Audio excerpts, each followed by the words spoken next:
This episode is sponsored by JDAQA Software Testing, your scalable solution for manual, automated, security, and performance testing. Check us out at jdaqa.com. And with that, let's get on with the show.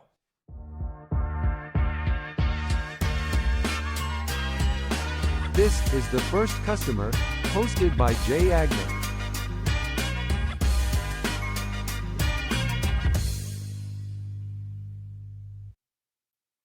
Hi, everyone. My name is Jay Agner. Welcome to the First Customer Podcast. Today, I am lucky enough to be joined by Sean Languedoc. Did I get it right? You got it. Good Oh, man. that's beautiful. Outforce AI. And as an agency owner, I'm sure that Sean and I will have plenty to talk about. Sean, how are you, buddy? I'm doing awesome. How you doing? I'm great. You're up in America's hat, as we like to say down here, up in Canada. The pink hat. The big old hat in Quebec. Well, thanks for hopping on today. Tell me, where did you grow up, and did that have any impact on you being an entrepreneur? Well, I grew up in Canada, and I grew up in Toronto, but I spent most of my life out in Western Canada, and now I'm in Quebec. So I don't think that had any influence on how I became an entrepreneur. But being and I'm kind of older, so most of my peers were told, as we were told, you sort of go into career mode, not an entrepreneurial mode. So I was the black sheep in the bunch. So, but that's kind of my nature. So what was the first business you started that was a real business? A real business? Well, in the thing that got me in entrepreneurialism was actually an American who I met when I was traveling in Europe, and I was going to go back and do my MBA. And he said, "What are you going to do an MBA for?" I said, "Well, because I want to learn how to do business." He goes, "Well, why don't you just start a business?"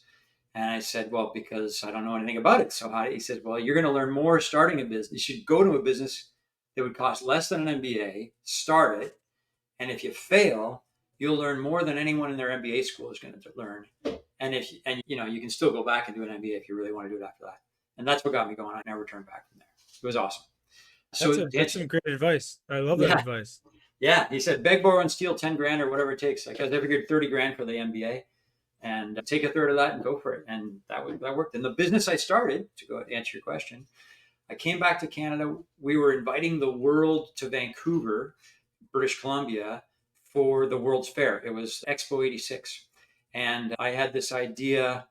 I had a few ideas for it. The one that I actually got going on was to, I love outdoors and I love nature. And I used to be a canoe tripping guide. So I wanted to take people to places just outside of Vancouver, to explore horseback riding or rafting and stuff like that. And so the idea was to make connective tissue between everyone coming to Vancouver and those operations that weren't right in the city. So I bought a van and started, I printed some advertising flyers, went around all the hotels and started to get to know the concierges, to answer your first question about what's your first customer, and got to know them, and then took them on a fam tour, which is where they go and do this thing for free. And then you got to know them better, got a good relationship going. Expo 86 starts. It is such a success and so consuming that everybody comes to Vancouver, doesn't do anything else but Expo 86. So even the businesses just on the perimeter of the city had their worst summer ever. So here I am. I got no business. I go, what am I going to do? And I have no money left. So, but I did have two things. I had a van and I had a network. And so I went back to those people and I said, look, everyone who comes to Vancouver, one thing they do, and this is getting towards the later part of the summer, where holidays were instead of 3 days, or beginning of Expo was spring, but when you get into summer, you get more 5-day holidays. So anybody who goes to Vancouver is always told, you got to go to Victoria, go to the Bouchard Garden. It's like this famous garden.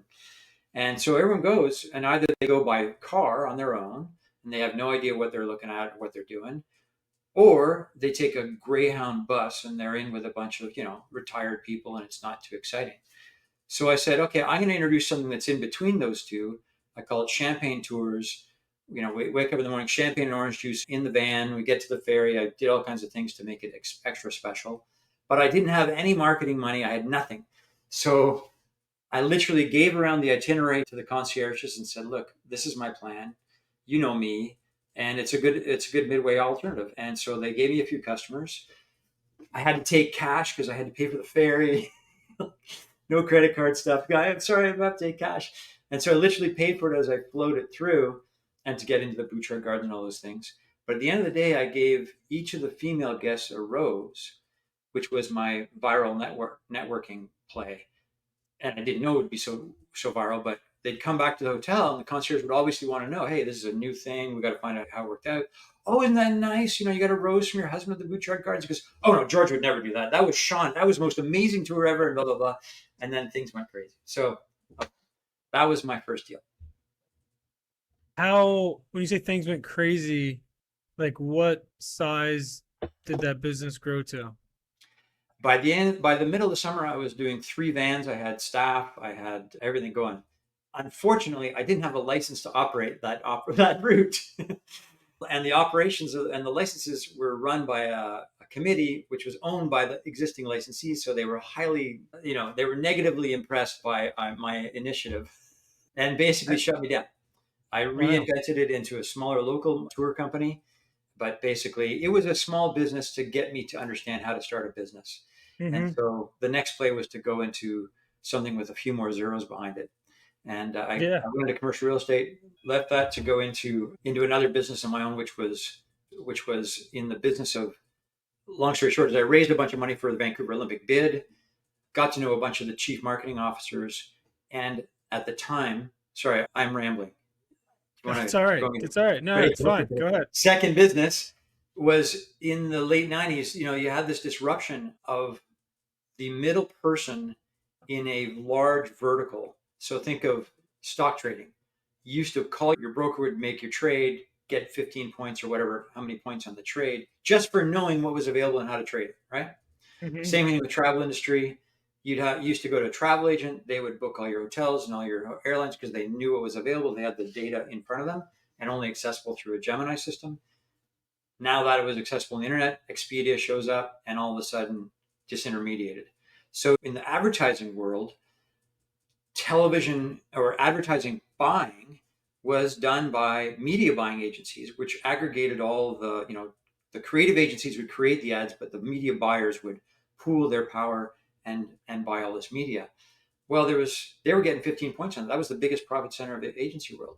So I got to know these chief marketing officers, and I said, hey, what about building system like that is disruptive in that same way, so that you have the end data on what's available and you just hire a few people, 35 40 grand a pop, to just do the research and do the buying for you. You save hundreds of millions of dollars.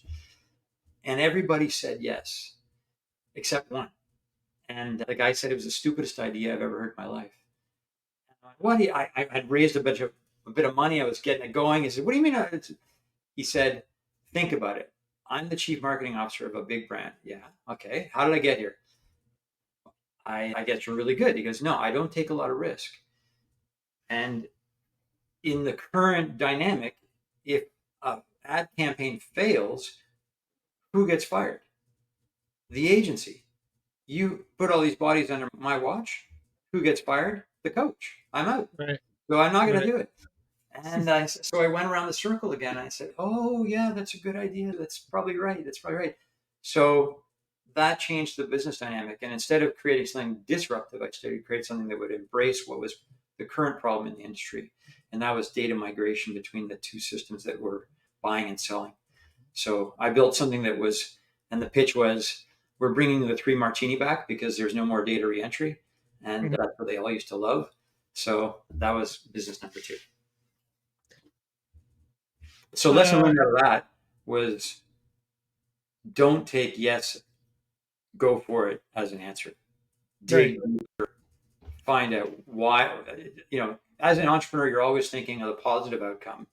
You're always thinking this is going to work because, and you're always thinking about how it can work. Ask questions about what would make it not work, Right. to get under the skin of where the business is going to go.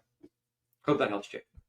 Yes. No, I think it's great advice and echoes one of my favorite kind of mentalities is that you you can disprove something doesn't work before it goes live, but you can't prove something works before it goes live, right? So you can think it's going to work and you think it's going to be the best, but until it's actually in people's hands. So yes, you want to hear as many that won't work stories as you can to kind of make sure you're solid before you go live. So I love that story. Right. All right, what was business number 3?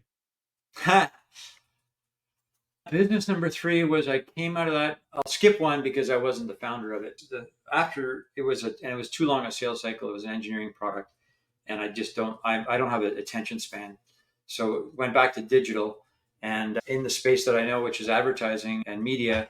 And it was during the startup of Facebook and Twitter and Instagram, and not Instagram, but Pinterest. There were a lot of brands that wanted to know how to work social media, and they just didn't know how. They're so used to traditional media. And so we created a platform for, actually, I came in as turnaround CEO for this, a platform for contests and sweepstakes. So like Bed Bath and Beyond would do a wedding, a contest, write the best wedding, plan the best wedding ever. And then their friends people who wrote it would write all their friends and say, hey, vote for my thing. And that got them onto the platform, got more of a database of who's interested in weddings. And guess what? That was a great way to access social media and start building a following for the brand. Now, the mistake the company was making is they were going after the brands. And I went after the agency, which would give you hundreds of brands and let the agency be the hero in getting to social media. And that was a Right. good turnaround.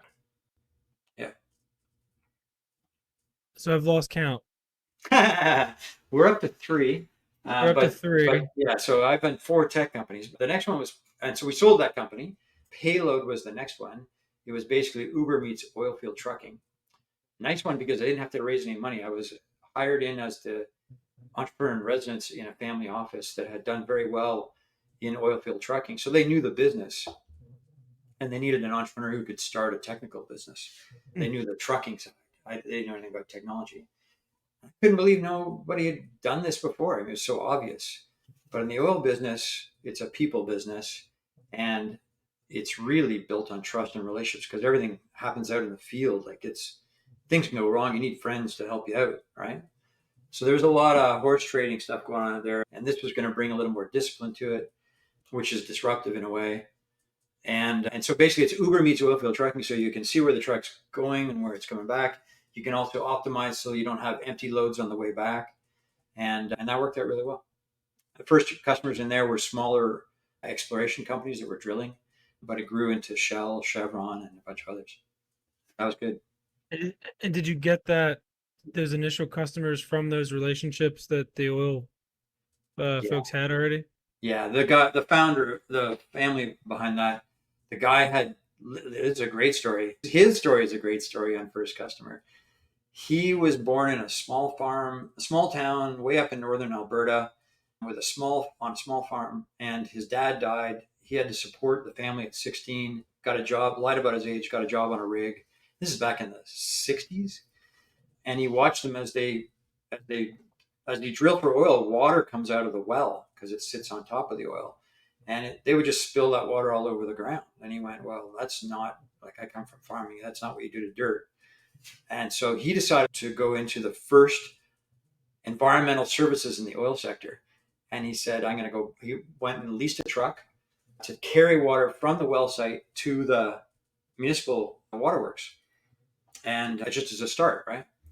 Mhm. Well, that was a $40,000 investment. And everyone said, you're crazy. No one, why would they ship the water out? That's the stupidest thing I ever heard. And this is the 60s, so it's, not too environmentally sound. And he parlayed that 40 grand investment into a $5 billion exit, but 40 years later, and lots of technology and other things too, and acquisitions through Right. it. So it was a great relationship. He was very entrepreneurial, young at heart. He was 75 when he started this company with me. Hmm. Yeah. Wow. That is a And he good got story. Shell, the rig that he worked for the first time. Shell was the first one to do it. A little mom and pop shop. Yeah. Shell. Yeah. All right. Does that bring us to Outforce? Right. Actually, it does. Yeah. Yeah. So Yeah. let's hear the story. I've heard smatterings of the word agency being thrown around. So where did Outforce AI come from and all this? So you heard smatterings of what? You mentioned agencies, Yeah. working with and for going after the agencies at some of the other businesses that you worked at. So it seems like you've Right. had some experience working with agencies, which I'm assuming helped with Outforce. Yeah, definitely. So as an entrepreneur, when you're starting a company, often, especially if you're the business side of it, you look for technical expertise to help you get started, right? And a lot of people will just give 30% of the company to their friend who's the only person they know is a really good engineer and he's a hacker and he can build shit. That is not necessarily the best solution. And sometimes it's better just to hire an agency that has expertise in the business that can build something for you. They can give you fractional use of an expert in the UI UX. They can give you fractional use of an architect, all those things. And ultimately, you don't have to give up as much equity to get your proof of concept product built, and then use the proof of concept to build out the product market fit, right? Because proof of concept and actual product market fit are a long way apart. There's a lot of engineering to go. Right. When you get product market fit, then you bring in your engineering team and you start replacing them maybe, because you can give up a lot less equity. And even that engineer might the hacker engineer is not often the engineer that's going to take the company to the end zone. It's a great engineer to start a company, but a hacking engineer doesn't necessarily understand structure and systems in order to build a high level engineering organization. So Yep. you can have a very unfortunate conversation later in life, 5 years, 3 years down the road, with that first engineer they gave so much equity to. So that's a reason to use an agency. Or, there's a whole bunch of reasons that you might want to use an outsourcing agency. And in my case, it was usually a bit later. We had, a big customer, we had to build an API front end for that customer, those kinds of things. Or we had a trade show, we had to get the product up and running for that trade show and a new feature or something like that. And it wasn't core to the team, so we could run adjacent, an outsourcing agency. The problem with outsourcing is the opposite problem of hiring engineers. When you're hiring engineers, good ones are already taken, and so you have to hire them away from something. And that makes it's basically a desert out there trying to find the right engineer. Right. Whereas when you want to outsource, heck, you could probably get 10 in your inbox every day unsolicited. So it's just water everywhere and not a drop to drink. It's all white noise. There's no differentiation between agencies. And present company potentially accepted, they say they can do anything, right? And generally, they might be able to do a lot of things, but some agencies are really good at doing one specific vertical because they've done multiple projects in the same vertical. So, Right. so I decided to basically make it easier for entrepreneurs like me to select the agency based on domain expertise, tech stack, bench strength, and then most importantly, third is who's available on the team at the time of asking. Mm-hmm. And that's a critical factor. And then fourth, of course, is culture fit. Like, what's their style of engineering? How do they treat their own employees? What's their communication skills like? All those things, right? Because if those don't align, you get a lot of miscommunication, and then things can go pretty south pretty fast. Mm-hmm. So basically, I started with a network that I had already around the world, and a bunch locally, and then just did a ton of research and asked some key questions that gave real answers to build a database on who does what well in what tech stack. And now we're 79,000 agencies in our database. And what's been your plan to monetize that? Is it the same one that you set out with initially, Yes, or does it actually. change over time? Yeah. So between Payload and Outforce was a pivot. My original business was moving H1Bs into Canada, who were being ousted by President Trump under the new rules. So that meant mostly Indian tech engineers who would have to go back to India, but had lived in the United States for 10, 12 years and couldn't get it. They were on a wait list for green card. Usually the H-1B renews, but now they were not renewing them. So, the person has a great job, has a great relationship with their employer. I would hire them back to Canada because Canada has a very good immigration policy for tech workers. And then I would contract them back to the United States. And that got me into sort of a closed loop engineering hiring business. It was just out of the Mm-hmm. bit. And then my Canadian entrepreneur friend said, "Hey, you're bringing all these engineers to Canada. Can you bring me some?" And I said, "No, it's closed loop, but I could probably figure some shit out." And so then I started an international recruiting business, and I was bringing people from Ukraine and South Africa and all over the world, Brazil and Argentina. And then COVID happened and it just shut everything down because we couldn't bring anyone anywhere. So good news about COVID, remote became okay. And better news about the business model is contracting is recurring revenue, hiring is one and done, right? So that's how I leveraged my external network to get the agencies.